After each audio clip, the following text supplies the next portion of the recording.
Bismillahirrahmanirrahim.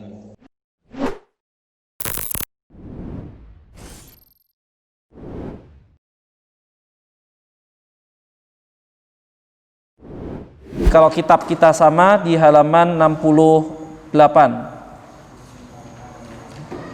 Wa qala ruya anhu sallallahu alaihi wa alihi wasallam qala man akrama aliman fa ka'anna ma akrama sab'ina nabiyyan wa man akrama muta'alliman fa ka'anna ma akrama sab'ina syahidan. Ya. Barang siapa yang memuliakan seorang alim, seorang ahli ilmu, maka seakan-akan dia telah memuliakan 70 orang nabi. Dan barang siapa yang memuliakan seorang penuntut ilmu, muta'alliman, faka'an nama akrama sab'ina syahidan, ya, maka seakan-akan dia telah memuliakan 70 orang syuhada, ya, 70 orang yang meninggal dalam keadaan syahid. Nah, Muhakkik di dalam catatan kakinya beliau menyatakan bahwa riwayat ini maudhu', ya, palsu. Dan kita telah membahas bahwasanya hadis maudhu' atau riwayat yang maudhu' adalah riwayat yang mereka dalam sanadnya terdapat satu atau lebih rawi yang tertuduh sebagai pemalsu hadis. Jadi dia tetap ada sanadnya.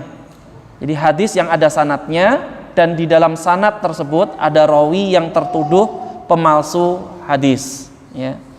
Nah, biasanya diistilahkan dengan al-kadzab, pendusta, ya, atau yang lain-lain julukan dari para peneliti hadis. Nah, adapun hadis yang diriwayatkan tanpa sanad, tanpa menyebutkan sanad, itu biasanya disebut dengan la asla lahu, artinya tidak ada sanadnya, bukan tanpa sanad, ya, tidak ada sanadnya, ya. Jadi kalau dia hadis dinyatakan tidak ada sanadnya, itu maka dinyatakan la asla lahu, nanti sebagaimana yang akan kita bahas. Sampai situ ya, kalau saya tidak salah, terakhir. Dan mulai hari ini saya sedikit agak cepat, ya. Jadi siap-siap nih yang memberikan tanda sudah terlatih nih, ya. Insya Allah nggak baca satu-satu. Nanti makin sedikit lagi. Dulu lebih banyak nih, 2 kalinya ini. Kemudian disuruh baca satu-satu jadi sedikit, separuhnya sekarang. Ya. Kemudian beliau Ibnul Jamaah menyatakan wa annahu qala man shalla khalfa alimin wa annahu qala, ini maksudnya adalah diriwayatkan pula dari Nabi sallallahu alaihi wasallam, ya.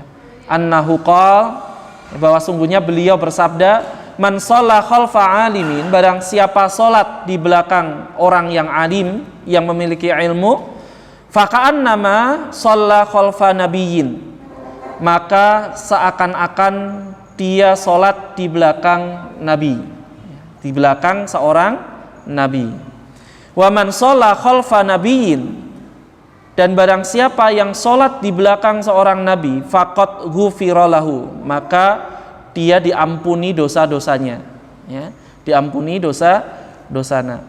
Nah, sanad dari pernyataan ini Muhakkik menyatakan di dalam catatan kakinya la aslalahu.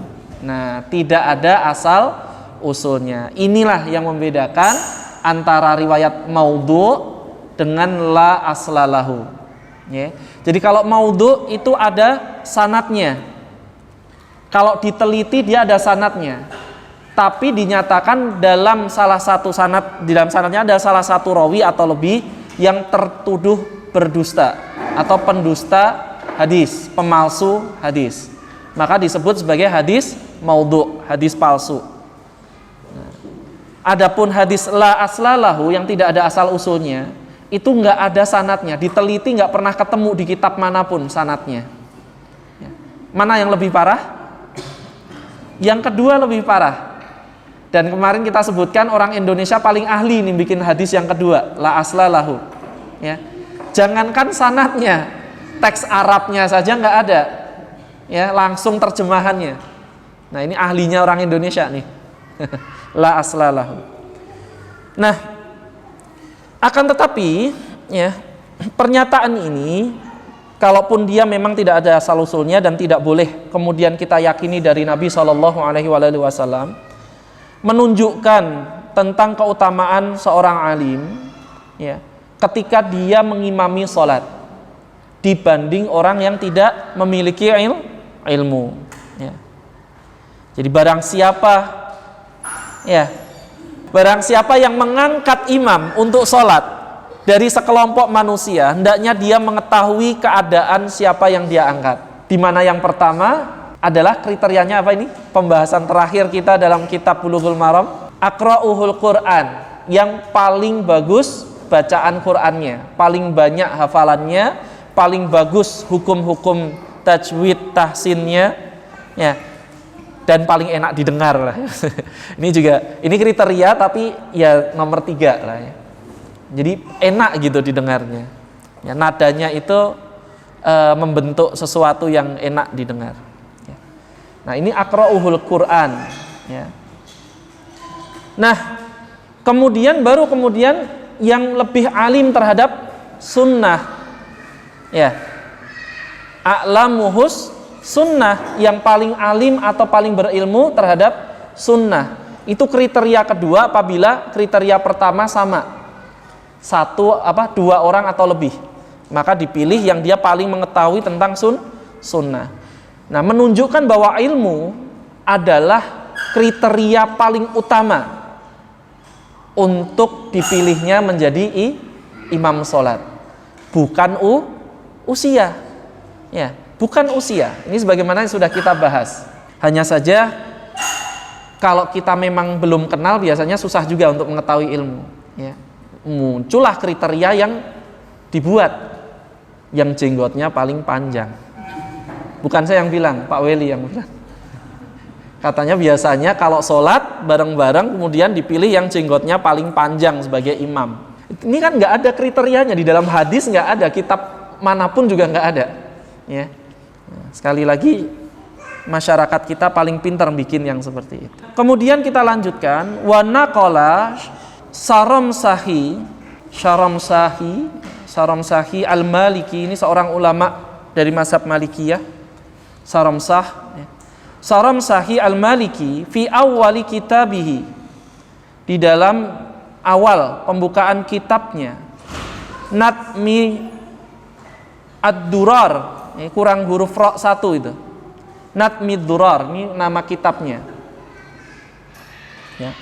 Jadi berkaitan dengan nazam. Natmid Durar.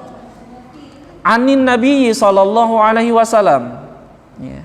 Jadi Saramsahi menukil, Al-Maliki menukil di dalam awal kitabnya yang berjudul Natmid Durar, ya, dari Nabi sallallahu alaihi wasallam. Nabi sallallahu alaihi wasallam. Annahu, bahwasanya beliau qala, bersabda. Dibiasakan agak cepat nih dengan tandanya. Qala man azzamal alima, barang siapa yang mengagungkan seorang yang alim, seorang yang memiliki ilmu, fa innama yu'azzimullaha ta'ala, ya, maka sungguhnya Allah Subhanahu wa taala mengagungkan dirinya. Allah taala mengagungkan orang tersebut. Wa man tahawana bil alimi, dan sebaliknya, barang siapa orang yang dia tahawana itu mengabaikan, nyuekin, enggak peduli. Ya, tahawana bil alimi, terhadap orang alim, tidak mengetahui kedudukan orang yang berilmu. Jadi memperlakukan orang yang berilmu, orang alim itu setara seperti orang-orang awamnya, ya. Maka apa konsekuensinya? Fa inna madzalika, maka yang demikian itu, ya, istighfafun billahi ta'ala, menyebabkan dia, ya, diremehkan, seakan-akan dia meremehkan Allah Subhanahu wa ta'ala.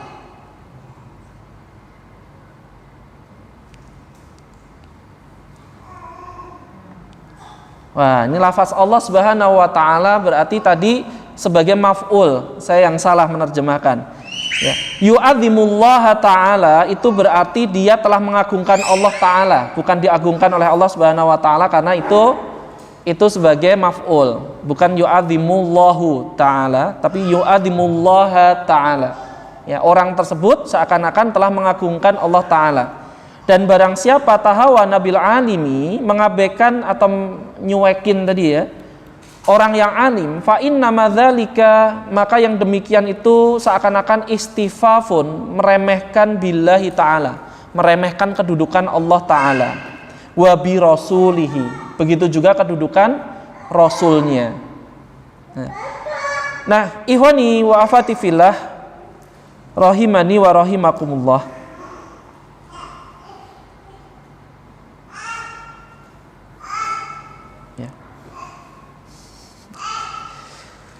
Hadis ini oleh muhakkik beliau menyatakan bahwasanya beliau tidak mendapati lafaz sesuai dengan hadis ini, ya, bagaimana yang dituliskan oleh penulis di dalam kitab ini.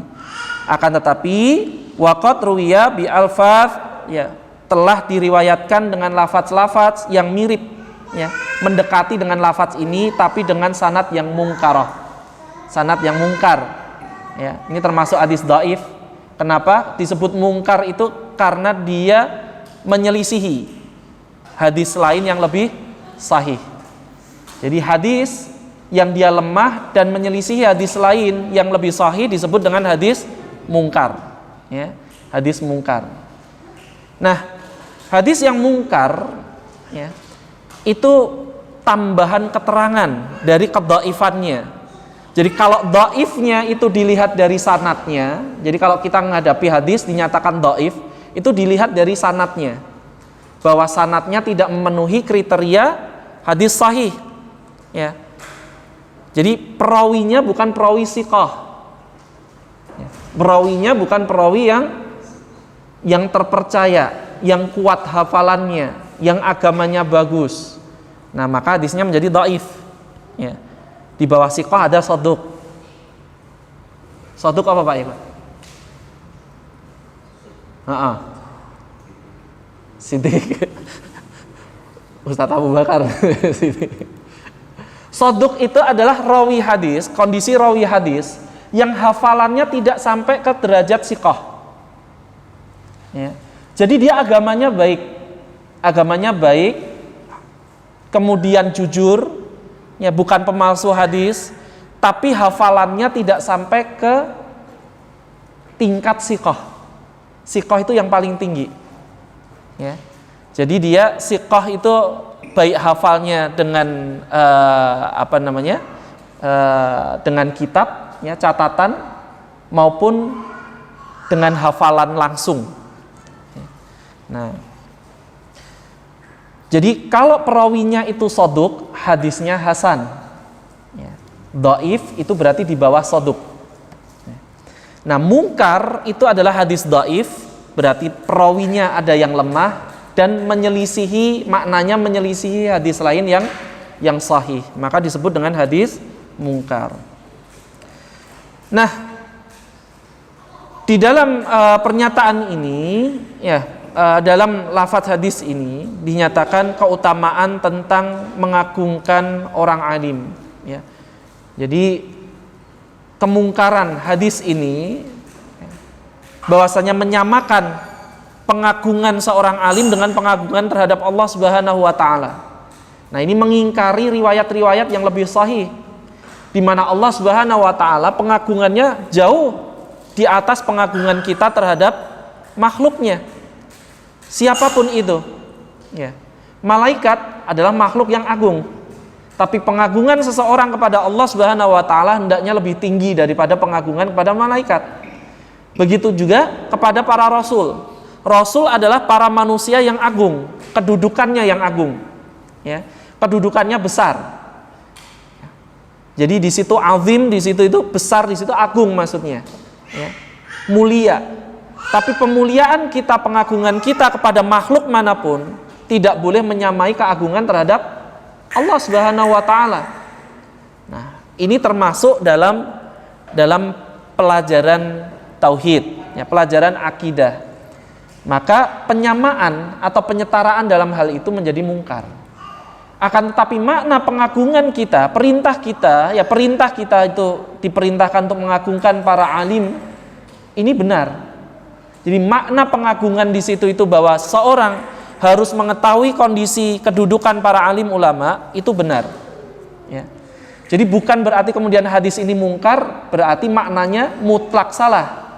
Ya. Bukan berarti kemudian hadis ini tidak boleh diamalkan. Oh, kalau begitu berarti orang alim tidak boleh diagungkan, bukan seperti itu. Ya. Tapi yang mungkar adalah makna di mana dia menyamakan, ya. Fa innama, nah, sungguhnya dia itu telah yu'adzimullah ta'ala, seakan-akan dia telah mengagungkan Allah Subhanahu wa ta'ala. Nah, jadi makna hadis ini bahwasanya mengagungkan orang alim itu adalah keutamaan dan meremehkannya adalah suatu kehinaan. Itu benar. Ya. Kenapa? Karena Allah Subhanahu wa ta'ala mengagungkan mereka, para alim ulama. Maka kita mengagungkan atau memuji apa yang dipuji oleh Allah Subhanahu wa ta'ala. Kita menghormati apa yang oleh Allah Subhanahu wa ta'ala angkat. Yarfa'illahu alladhina amanu minkum wa utul ilma darajat. Allah saja mengangkat derajat orang-orang yang alim di atas orang-orang yang dia itu beriman tanpa ilmu. Beberapa derajat yang kita sudah tahu hitungannya kemarin. Nah, maka merupakan kesalahan bagi orang yang dia itu menyetarakan orang yang alim dengan orang yang beriman sama rata. Sebagaimana orang kalau sudah mengatakan wah alim tenan ya, orang ini alim nih, dari mana taunya? Ngibadahnya banyak, jenggotnya panjang, ya kan? Jarang ke rumah, muter-muter berdakwah. Bukan seperti itu bukan orang alim seperti itu. Ya. Maka yang dimaksud dengan alim adalah mengetahui tentang tauhid, mengetahui tentang akidah, mengetahui tentang hak-hak Allah Subhanahu wa taala. Itu adalah ilmu yang utama yang harus dimiliki yang pertama kali. Ya. Kemudian beliau melanjutkan, wa qala Aliyun radhiyallahu anhu, Ali bin Abdul Thalib radhiyallahu an, semoga Allah meridainya, berkata, kafa bil ilmi syarafan, kafa bil ilmi syarafan an yaddaiyahu man la yuhsinuhu. Ya. Ya. Cukuplah kemuliaan ilmu itu, ya, bahwa sesungguhnya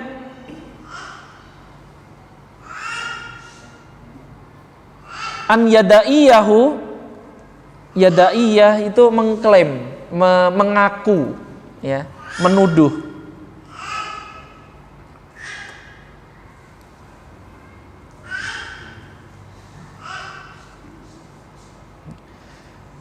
Jadi cukuplah kemuliaan ilmu, bahwasanya ilmu itu senang untuk apa? Sering diklaim gitu. Ya. Sering diklaim man la yuhsinuhu, oleh orang-orang yang dia tidak berhias dengannya.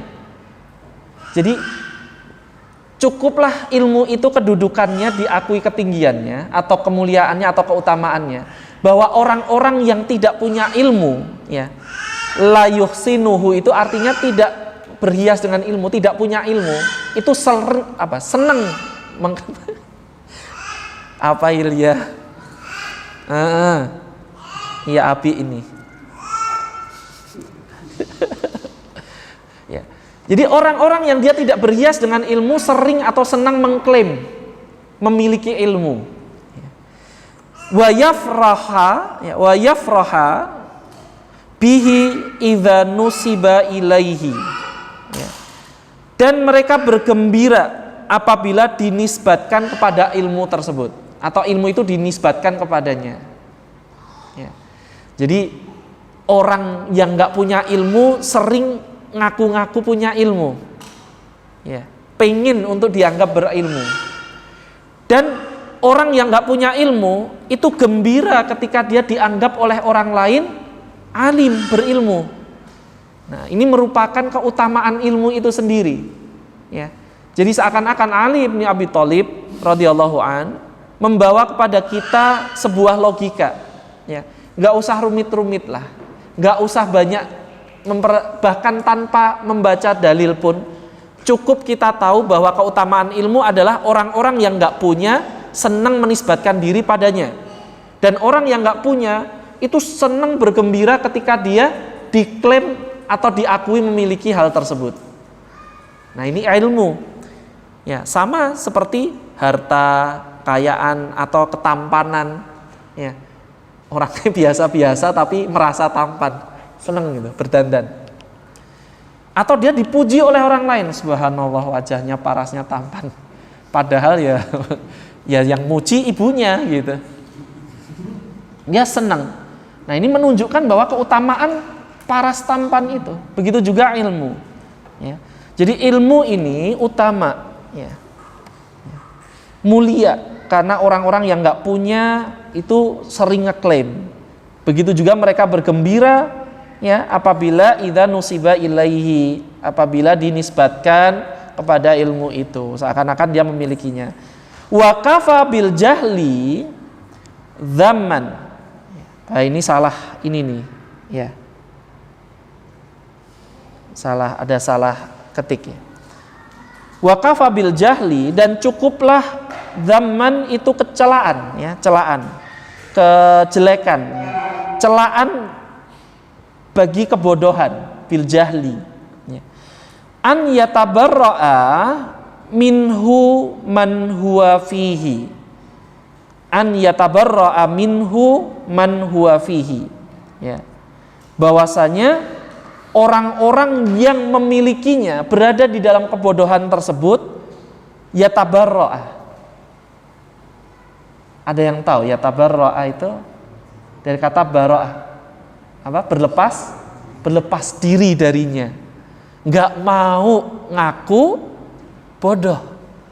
Menunjukkan bahwasannya itu celaan dari kebodohan. Ya. Enggak ada orang yang suka untuk diklaim bodoh, ya. Orang bilang pinter itu langsung seneng. Bodoh, jelek banget. Ya kan, maaf nih. Seperti itu kan ya. Meskipun benar-benar memang bodoh, man huwa fihi. Siapa saja yang memang dia berada di dalam kebodohan itu. Tapi dia nggak suka kalau dia itu dituduh bodoh atau dikatakan bodoh. Menunjukkan bahwa al-jahlu, ya, kebodohan itu sifatnya dzamman, ya, tercela, jelek. Nah, wa qala ba'dzus salafi, ya, dan sebagian salaf berkata,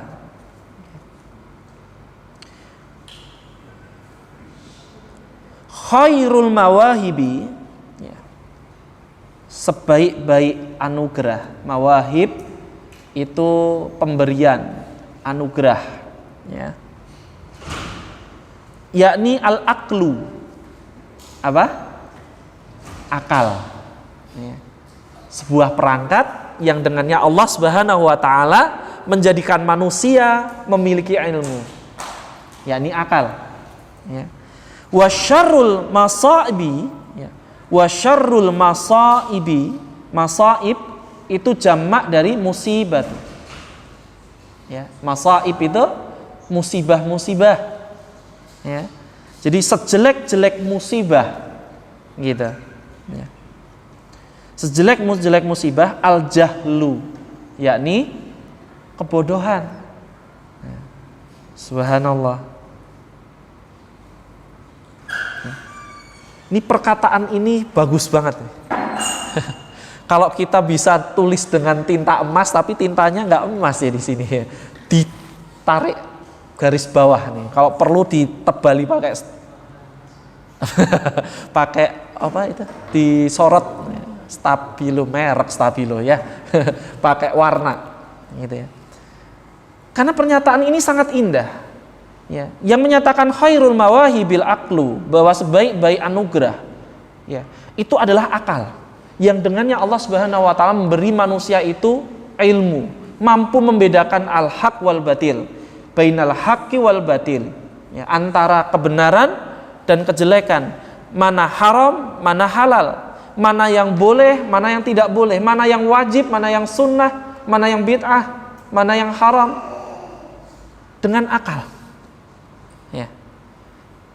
Artinya bukan akal itu mendirikan hukum, tapi memahami mengapa Allah Subhanahu wa taala menjadikan hukum tersebut sebagaimana sudah ditetapkan. Akal yang menjadikan manusia itu mampu dengan lebih mudah menjalani apa yang diwajibkan oleh Allah Subhanahu wa taala. Akal yang menjadikan kita mampu dengan mudah untuk menghindari apa-apa yang diharamkan atau ilmui. Setiap kali dia mau beramal dan dia tidak ketahui dalilnya, dia berhenti dan pelajari lebih dahulu. Itu makna kita terpenjara oleh dalil. Ya. Dan memang seperti itulah kaum muslimin. Ya. Seakan-akan jika dia menggaruk kepalanya, dia ketahui dari dalil yang ada, lakukan. Kan gitu. Ini sudah kita bahas sebelumnya. Ya. Kita lanjutkan. Waqala Abu Muslimin dan Abu Muslim Al-Khawlani. Abu Muslim Al-Khawlani ini seorang ulama besar. Beliau berkata, al-ulama'u fil ardi mislu nujumi. Al-ulama'u fil ardi mislu nujumi fis sama'i. Nah, sampai potongan ini ada yang bisa nerjemahkan, ini gampang banget. Apa terjemahannya? Ulama di bumi, ya, itu semisal dengan bintang-bintang. Nujum itu jamak dari an-najmu. Ya, an-nujum itu jamak dari an-najmu, bintang ke bintang. Ya. Fis sama, di langit. Ya. Idza badat, ya, idza badat linnasi, apabila nampak kepada manusia, nampak dalam pandangan manusia, ya, ihtadu biha, maka mereka manusia itu ihtadu, mengambil petunjuk atau apa namanya, ihtadu menunjuki, ya, biha dengan bintang itu.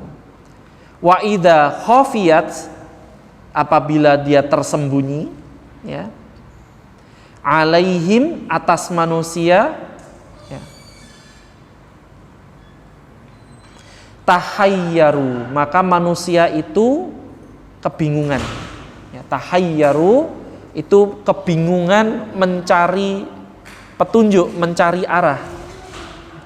Nah, sama ulama, ya, di dalam perkataan ini Abu Muslim Al-Khawlani rahimahullah menyamakan antara seorang ulama, alim ulama dengan bintang, atau para alim ulama dengan bintang-bintang, di mana an-nujum itu adalah petunjuk yang biasa digunakan oleh manusia untuk menentukan arah ketika di malam hari yang gelap, ketika mereka dalam kondisi safar.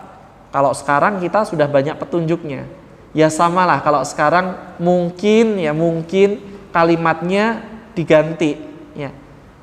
Mislu, semisal dengan apa? Google Map. Nggak pas ya. Google Map kalau kemudian nggak tahu, ya. Artinya yang menunjukkan arah. Di mana idza badat linnas, kalau manusia itu melihatnya, nampak di hadapan manusia, maka ihtadu, mereka mengambil petunjuk darinya, ya, mengambil arah darinya, ya, huda darinya. Oh, sana barat, sana selatan, sana timur. Wa idza khafiyat, dan apabila tersembunyi karena mendung, ya, karena tertutup kabut atau yang lain-lain, ya, alaihim, atas manusia, sehingga mereka tidak bisa, tahayyaruhu, ya, maka mereka akan kebingungan mencari arah. Ini sebagaimana yang sudah kita bahas, bahwa kehadiran seorang alim di masyarakat Itu seperti itu. Kita bisa rasakan. Sensasinya bagi seorang penuntut ilmu itu bisa dirasakan. Kenapa? Karena ada tempat untuk bertanya. Ketika mereka kebingungan, mereka bisa bertanya. Ya. Fas'alu ahla dzikri in kuntum la ta'lamun. Perintah bahwa kita diperintahkan untuk bertanya kepada ahlu dzikr, ahlul ilm. Kalau kita tidak mengetahui semua perkara apapun, ya, itu berlaku dalam hal ini. Dan ilmu agama ini dibutuhkan setiap saat. Maka ketiadaan seorang alim ulama, ya, atau hilangnya alim ulama, entah dia pergi, entah meninggal, entah dia tidak dikenal di suatu masyarakat, itu musibah bagi masyarakat itu. Terkadang di masyarakat ada alim ulama, tapi masyarakatnya nggak kenal. Ini yang salah siapa ini kalau seperti ini? Ya bingung juga kita, yang salah siapa? Ada orang mungkin ya, ulama baru gitu. Di kantornya, di ininya terkenal sebagai ustaz. Tapi ketika hadir di masyarakat, masyarakat nggak ada yang kenal gitu. Mau nyari Ustadz Renan rumahnya. Ustadz Renan, sopo? Oh Pak Renan maksudnya, itu rumahnya situ tuh. Nggak kenal dia. Yang sini adanya Ustadz Yoko, Ustadz Weli, subhanallah. Nah, maka yang seperti itu adalah musibah. Kenapa? Karena dia hadir di sana tapi tidak mampu menunjuki orang-orang di situ dari kegelapan.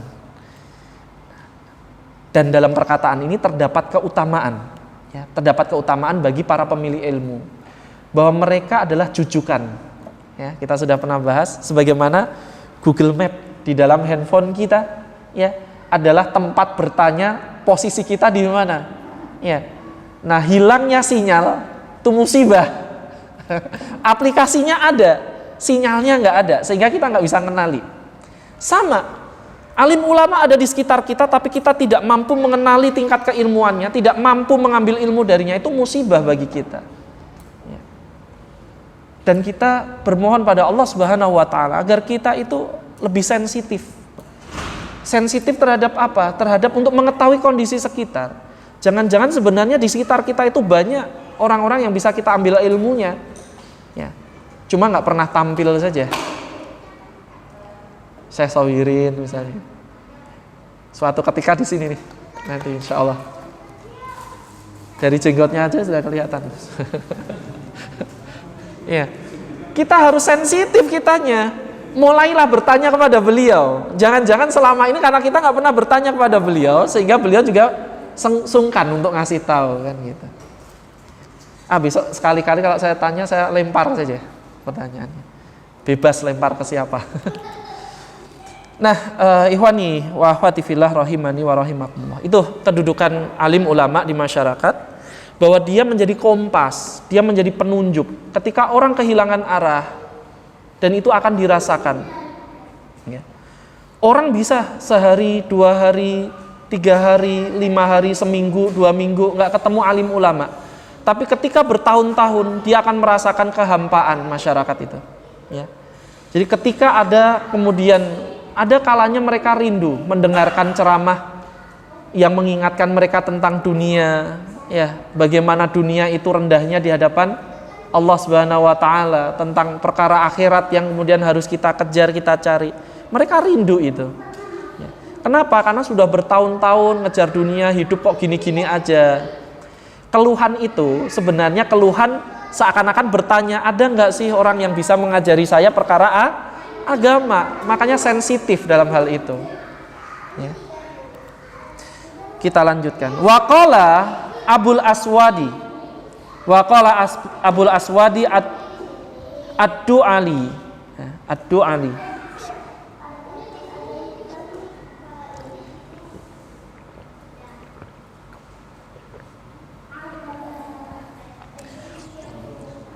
Dan berkata Abul Aswad ad-Du'ali, laisa syai'un a'azza minal ilmi. Tidak ada syai'un, sesuatu pun, a'azza, yang lebih perkasa, minal ilmi, lebih kokoh, lebih kuat lebih perkasa minal ilmi dibanding ilmu. Tuh. Ini perkataan beliau ini nggak lebay, ini ahli ilmu ini yang mengatakannya. Beliau menyatakan al-muluk itu jamak dari al-mulku, ya, para malik. Al-muluk itu jamak dari malik, para raja, para pemimpin, penguasa. Hukamun alan nasi. Hukam itu menguasai atau merupakan penguasa, ya. Hakim alan nas, atas manusia. Jadi para raja, para pemimpin, ya presiden, ya menteri, ya tingkatannya bertingkat-tingkat, ya wali kota, gubernur, sampai Pak RT sekalipun itu hukam, mereka adalah hakim. Hukam itu jamak dari hakim, orang yang diambil keputusannya alan nas, oleh manusia. Wal ulama'u, dan para ahlul ilm, hukamun alal muluki, mereka adalah hakimnya para raja. Tuh. Jadi kalau manusia itu berhakim kepada para raja berhakim, bertanya tentang keputusan kepada siapa? Ahli ilmu. Yang paling utama adalah memadukan antara dua hal itu, ya, al-mulk, kekuasaan, dan ilmu. Wah, ini subhanallah, sebagaimana para khulafaur rasyidin, di satu sisi mereka memiliki kedudukan, kekuasaan, di sisi yang lain mereka adalah para ulama. Hanya saja di zaman sekarang jarang, susah, ya. Jadi seakan-akan ada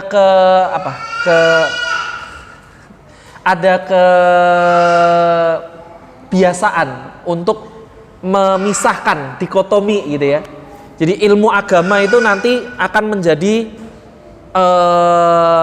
para penasehat. Nah, sedangkan ilmu dunia pemerintahan ini yang nanti akan menjadi pemimpin. Kan gitu ya. Padahal kalau bagus, kita didik ya anak-anak kita, putra-putri kita, dua hal ini, ya, ilmu agama dan cara pengaturan. Jadikan mereka sebagai calon-calon pemimpin, bukan hanya calon-calon ulama, tapi juga pemimpin dalam perkara dunia. Hanya saja sekarang kita untuk menjadi pemimpin itu kesannya, ya, harus melewati politik-politik yang sifatnya kotor. Ya, saya nggak mau anak saya itu terjebak di kubangan yang seperti itu misalnya. Nah, ini yang repot. Maka kita bangun dari yang paling rendah, yakni keluarga. Kita bangun dari yang lebih tinggi lagi dari situ adalah RT. Wah, saya cita-citakan anakku ini sesuk kudu jadi ketua RT. Wah, subhanallah. Ya, tapi dia harus menguasai ilmu agama dulu. Perhatikan bagaimana orang-orang, ya, para pemimpin di zaman kekhalifahan, ya, di zaman kerajaan setelah kekhalifahan dan setelahnya, mereka mengajari putra-putri mereka ilmu agama dan ilmu kekuasaan itu, ya, sehingga ketika saatnya nanti mereka memegang tampuk kekuasaan, mereka tidak buta dalam perkara ilmu agama. Nah, kita harus mempunyai cita-cita yang tinggi seperti itu bagi anak-anak kita. Meskipun panjenengan jadikan anak-anaknya masing-masing seorang insinyur sekalipun, jadikan mereka insinyur menguasai bidangnya dan ilmu agama. Nah, ini yang mengingatkan kita beberapa tahun ke depan, para dai yang multidimensional, ya, itu mungkin akan lebih banyak didengar. Mereka yang titelnya bukan hanya LC, bukan hanya ST, atau bukan hanya sarjana teknik, sarjana kedokteran. Bayangkan, ya, seorang sarjana kedokteran SPOG, spesialis apa gitu, atau penyakit dalam MA. Subhanallah. Ya, kuliah kaya ngopo carane. Ya. Jadi titelnya ilmu agama dan ilmu duniawi. Subhanallah. Kan nggak banyak ya tahu seperti itu ya. Ustadz Amin Nurbait, ya, beliau senior kami. Beliau sarjana teknik, ya kan? Tapi orang lebih kenal LC-nya, kan gitu. Dan lain-lain. Wallahu a'lam bishawab. Nah, ikhwani wa akhwati fillah rahimani wa rahimakumullah. Sebagai penutup kita tambah satu lagi. Wa qala Wahab, ya, Wahbun. Wa qala ini Wahab bin Munabbih, ya, seorang ulama dari golongan tabi'in. Beliau berkata, yatasha'abu minal ilmi, merupakan cabang dari ilmu. Yatasha'abu itu bercabang-cabang gitu ya. Tapi kalau kita artikan bercabang-cabang dari ilmu, artinya cabang-cabang dari ilmu, termasuk cabang-cabang dari ilmu gitu ya. Asyarafu wa in kana sahibuhu daniyan. Syarafu apa? Kehormatan, kemuliaan. Wa in kana sahibuhu, apabila pemilik ilmu itu daniyan. Daniyan itu orang yang rendah, yang jelata, orang yang rakyat biasa, ya. Kalau dia punya ilmu, maka ilmunya itu menjadi kehormatan bagi dia. Wal izzu, dan kemuliaan, wa in kana mahinan, apabila dia pemiliknya itu hina, mahinan, ya. Dihinakan oleh orang lain karena miskin, pakaiannya mungkin tidak tidak sebagus orang lain yang kaya, ya. Tapi dia punya ilmu, maka ilmu ini akan menjadi kemuliaan bagi dia. Ya. Wal qurbu, dan kedekatan, wa in kana qasiyan, apabila pemiliknya itu jauh. Nah, beliau menyatakan seperti ini seakan-akan ini terbuka nih kalimat. Ya. Qurbu, kedekatan di sini ini kedekatan dengan siapa? Ya. Bisa jadi kedekatan seseorang dengan orang lain, ya, atau terhadap kedekatan seorang dengan suatu yang diilmuinya, meskipun dia jauh dari benda tersebut, tapi karena ilmunya itu seakan-akan dia dekat, ya, dengan pengetahuannya, kan gitu. Contohnya, ya, orang punya ilmu tinggi, ya, baca banyak tentang kondisi Arab, dia nggak pernah ke Arab, tapi punya ilmu tentang masyarakat sana, seakan-akan dia dekat dengan masyarakat sana. Paham ini? Nah, kalau dulu kan pernah dengar ini, S. Hamintarja, pernah dengar? Penulis ini nih, novel, ya, buku-buku silat yang dulu diterbitkan di koran-koran, ya. Nah, itu beliau nggak pernah ke Cina, tapi kalau menceritakan di dalam bukunya, ini katanya, saya pernah diceritakan oleh teman yang dari sastra, ya. Kalau dia bercerita tentang Cina, deskriptif itu detil, seakan-akan dia pernah melihat sendiri budaya di sana, keadaan alam di sana. Ini karena ilmu. Orang nggak tahu, Esa Mintarja ini tahu dari mana itu tentang itu, nggak pernah ke Cina kok, seperti itu. Nah, ini yang disebut al-qurbu wa in kana qasiyan. Wal ghina, dan kekayaan, wa in kana fakiran, apabila dia fakir. Mohon dikondisikan pasukannya. Jadi ilmu itu adalah kekayaan apabila pemilik ilmu tersebut adalah orang fakir, ya. Dia akan menjadikan pemiliknya itu merasa cukup, merasa qanaah, merasa bersyukur terhadap apa yang dimiliki, apa yang dianugerahkan oleh Allah Subhanahu wa taala karena ilmu.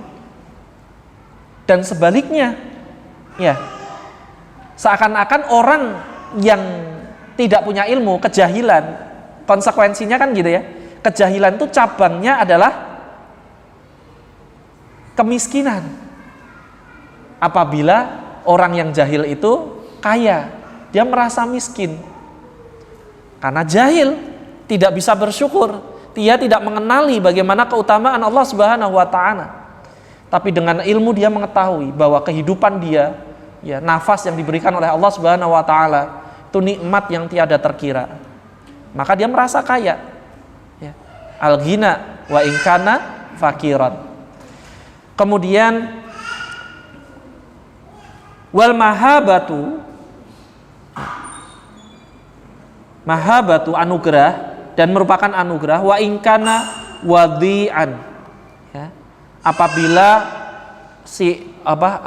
yang memiliki ilmu ini adalah orang yang wadi'an, itu ya orang yang nggak punya apa-apa, miskin.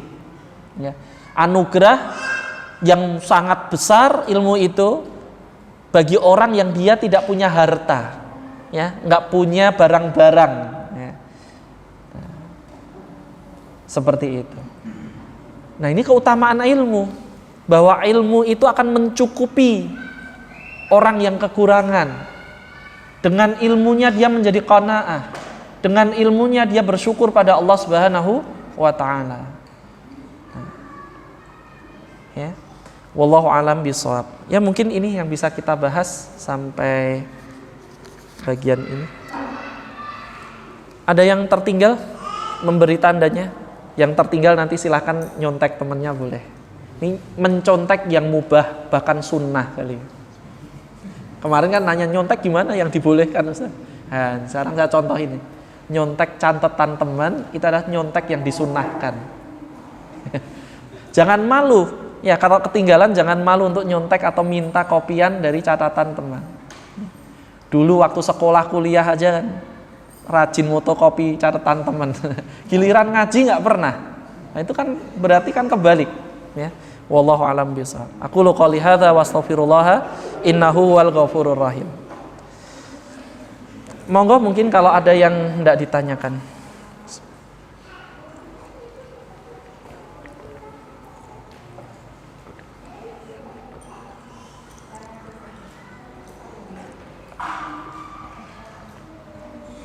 Pak Indra Dewasa nggak ada nih. Oh, sakit. Subhanallah. Kumat itunya. Ada Pak Indra muda sekarang. Monggo. Ya, kalau tidak ada, kita cukupkan sekian. Semoga bermanfaat.